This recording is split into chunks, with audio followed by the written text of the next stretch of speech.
We are starting the Wallace Woods house tour. You purchase your tickets right next door. This should be the first house you could go through. This is at 408 Wallace.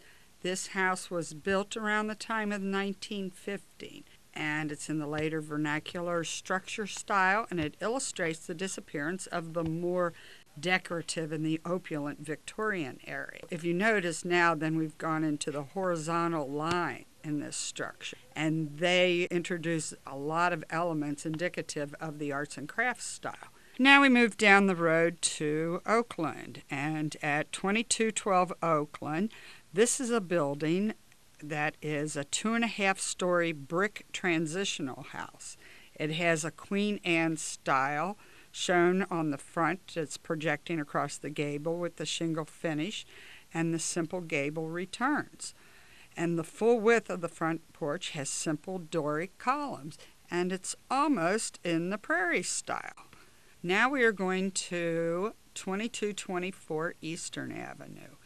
This is a house. It is a 2.5-story yellow-orange brick front gabled vernacular cottage. It has simple arts and crafts detailing such as the wide gable ends. It also has brick columns with stone and brick decorative panels and stone capitals. It has pierced brick rails on the porch with stone caps with goosenecks at the columns. Now we're going to 2215 Eastern Avenue. This house was built about 1909 by Timothy and Catherine Heineman, and this 2.5-story prairie-style painted brick hip-roofed residence with projecting two-bay gabled roof section on the roof facade of the building. It has a broad facade below and very broad eaves that bow up to a Tudor arch at the slight projecting gable front section. Now we move to 419 Wallace Avenue. This house was built in 1901 for an attorney, Martin Durant, and his wife Anna, who also built the Martana apartment complex. This house is a rare find in northern Kentucky because it is a shingle-style house. It's unlike most 19th century styles, and it does not emphasize decorative detail at all.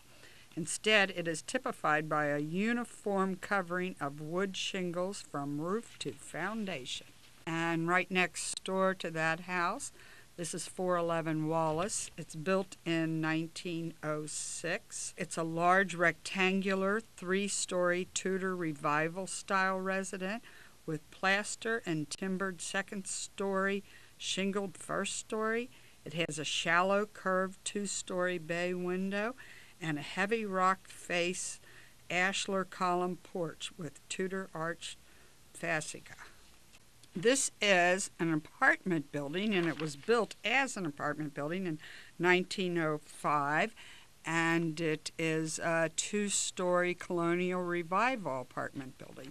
It had been in the Cook family since 1904 until the later current owners took it over in 2008. It's very symmetrical with a full wide front porch that has central projecting section, and it has a broad lower central gable that interrupts the narrow eaves and has curved top central window. Now we're going back up on Wallace, and we're going to go to 102 Wallace Avenue. This house was built at the turn of this century, and it's a 3-story brick home with a red terracotta roof, and it's been a single family, and it was built in the craftsman style. The top floor actually has a kitchenette in it, a full bath and quaint configuration. It was probably used as a servant's quarters, but in later years it turned into a boarding house and still has the side locks on many of the doors. But as usual, these big houses always return back to a single family, and that was in 1963.